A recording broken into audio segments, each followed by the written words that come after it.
Halo teman-teman, berjumpa kembali dengan Bung Ropan dan akhirnya saya bisa tiba kembali di Jakarta dan kita akan berbicara tentang peluang tim nasional Gli Azzurri Italia di bawah asuhan Roberto Mancini yang akan bertarung melawan Makedonia Utara di babak semifinal di playoff untuk Piala Dunia 2022 di Qatar. Italia kita tahu bersama masuk di dalam grup maut ya, karena mereka harus berhadapan dengan pemenang antara Portugal melawan Turki. Nah, seandainya Portugal yang lolos dan Italia memukul Makedonia Utara, maka salah satu di antara Italia atau Portugal akan tersisih. Tidak akan hadir di Piala Dunia yang akan berlangsung di Qatar di November dan Desember tahun ini. Nah, kita lihat apakah Italia bisa lolos sebelum menghadapi pemenang antara Turki dan juga Portugal. Mereka harus bisa melewati kuda hitam seperti Makedonia Utara. Memang kalau lihat dari kedalaman skuad, ya, kualitas yang ada di antara pemain-pemain Italia jauh mereka di atas Makedonia Utara, walaupun Makedonia ini sempat membuat kejutan di 2018 penyisihan mereka bisa 1-1 bermain, tetapi Italia kita tahu bersama penyandang gelar juara Eropa 2020 tidak pernah kalah kalau bermain di kandang mereka ya, di bawah Mancini, dan saya meyakini bahwa dengan kondisi Italia beberapa pemain tidak bisa hadir ya, namun Italia bisa lolos, bisa melangkahi Makedonia Utara. Tinggal bagaimana mereka harus bertarung dengan Portugal dengan CR7-nya. Tentunya kalau disuruh pilih, ya Italia memilih sebaiknya Turki yang akan lolos. Turki mampu memukul Portugal sehingga langkah dari Italia ini jauh lebih mudah ya untuk bisa lolos ke Qatar ketimbang mereka harus berhadapan dengan Portugal yang punya kekuatan sama merata di semua lini. Ya, ini akan menjadi pertandingan yang seru, mendebarkan jika Italia dan Portugal berhadapan. Bagi Mancini ada kendala-kendala yang dihadapi memang terutama di garis belakang ya. Bonucci, Chiellini, dua menara kembar dari Juventus ini tidak bugar dalam kondisi yang tidak mungkin untuk ditampilkan, dipaksakan dua pemain untuk bisa bermain. Tapi untung yang mereka hadapi adalah Makedonia, tanpa memandang remeh Makedonia. Tapi saya pikir dengan Alessandro Bastoni, ya, salah satu pemain belakang terbaik Inter Milan, dengan Gianluca Mancini, yang juga pemain terbaik di lini belakang yang ada di AS Roma. Dua pilar ini bisa mengisi posisi dari Chiellini dan Bonucci. Masih ada satu lagi pemain yang disisakan untuk bergantian, tentu Francesco Acerbi, yang bisa ditempatkan oleh Mancini. Di dua flank ya, fullback mereka juga tidak menampakkan pemain-pemain terbaik seperti di Euro ya. Leonardo Spinazzola juga kita tahu masih cedera, belum bugar ya. Kecuali mungkin Italia lolos ke Qatar, baru Spinazzola pemain Roma ini bisa bergabung. Kita tahu bahwa dia tampil luar biasa di Euro 2020, bermain dari sisi kiri. Sementara di kanan juga Giovanni Di Lorenzo, pemain dari Napoli ini tidak bisa bermain, namun Mancini masih punya stok kuat ya. Alessandro Florenzi yang ada di sana ya. Mungkin masih ada juga pemain pelapis Matteo Di Siglia yang bisa ditampilkan. Kalau di dua flank memang akan aman bagi Mancini untuk menghadapi apalagi sekelas Makedonia Utara. Di tengah mereka juga tidak akan kesulitan. Ada Jorginho ya, pilar utama dari Chelsea yang sangat kuat, tidak tergantikan. Ada Marco Verratti dari Paris Saint-Germain, Nicolo Barella ya, andalan dari Inter Milan.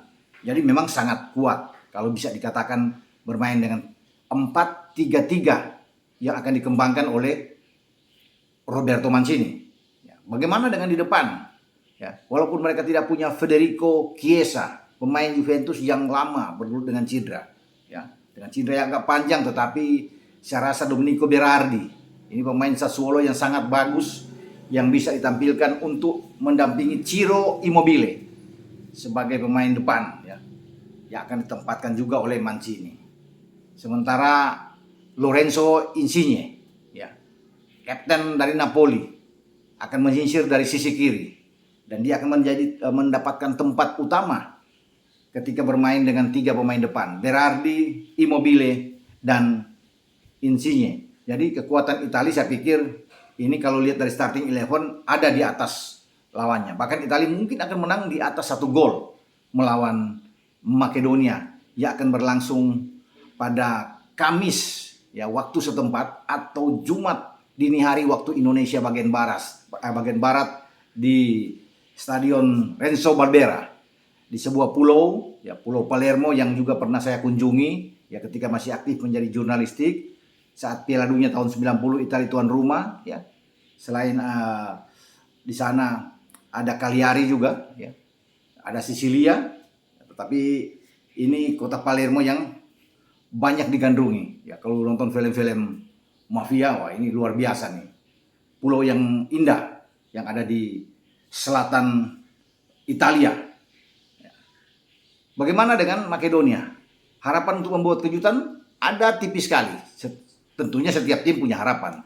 Tetapi saya meyakini ini agak sulit ya bagi pasukan Milevski di sini untuk bisa mengalahkan Italia. Apalagi mereka tidak memiliki 2 pemain, Kostadinov dan Ejif Elmas, 2 andalan Makedonia yang terkena akumulasi kartu. Tidak boleh bermain. Ini berat, ini pukulan bagi Makedonia Utara. Mereka juga sudah tidak punya pemain berpengalaman seperti Goran Pandev ya. Yang tampil baik sekali di kualifikasi. Mereka pernah mengalahkan Jerman bahkan di tangan Joachim Low ya, saat itu dengan 2-1. Sebelum mereka bisa menjadi runner up di grup C di bawah Jerman memang. Dan Jerman berkembang dengan pesat di saat Hansi Flick masuk dan tidak terkalahkan. Di lini depan juga ketidakhadiran seorang Adis Jahovic, pemain depan mereka yang sangat bagus. Karena cedera, ini juga pasti akan mengurangi daya dobrak di lini depan Makedonia. Praktis mereka akan aja mengandalkan seorang Milan Ritovki dan juga Alexander Kaitovki.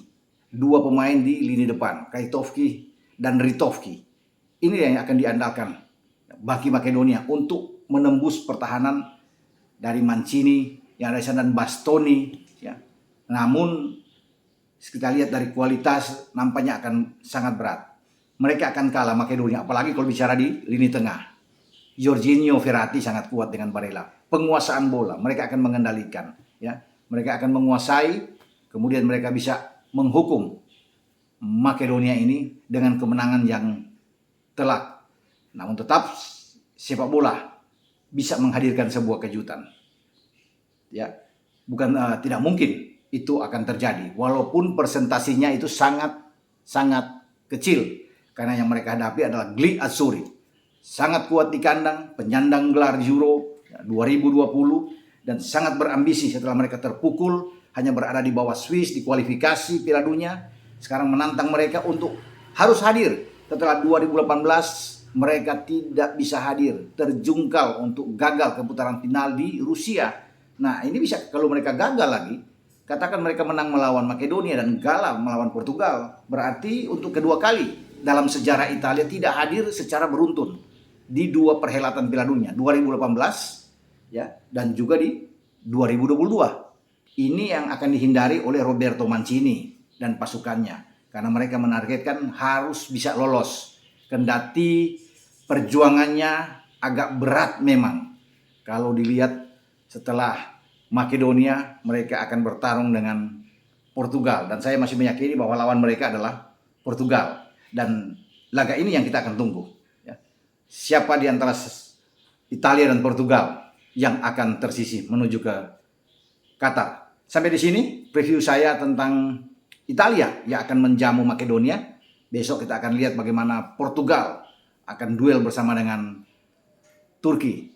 Kabar lain, Rusia kita tahu sudah WO, jadi gagal untuk lolos setelah invasi mereka ke Ukraina. FIFA sudah menjatuhkan hukuman sehingga Polandia mau tidak mau langsung lolos ke babak final di grup B mereka. Tinggal tentunya menunggu pemenang antara Swedia dan Ceko untuk mereka hadapi merebut 1 tiket lolos ke Qatar. Sementara di grup A, Wales dan Austria akan bertarung untuk berhadapan dengan pemenang Skotlandia melawan Ukraina yang ditunda. Ini belum jelas juga karena Ukraina sedang dilanda dengan bagaimana mereka harus mempertahankan diri dari tekanan Rusia. Kita akan nantikan siapa 3 tim yang akan lolos ke Qatar, menyusul 11 tim lainnya yang sudah lebih dulu lolos ke Qatar sebagai juara grup. Karena yang ikut di playoff ini adalah 10 tim yang menjadi runner up grup, ya, ditambah dengan 2 tim dari gabungan Nations League yang diisi oleh Ceko dan Austria. Oke, sampai di sini. Ciao.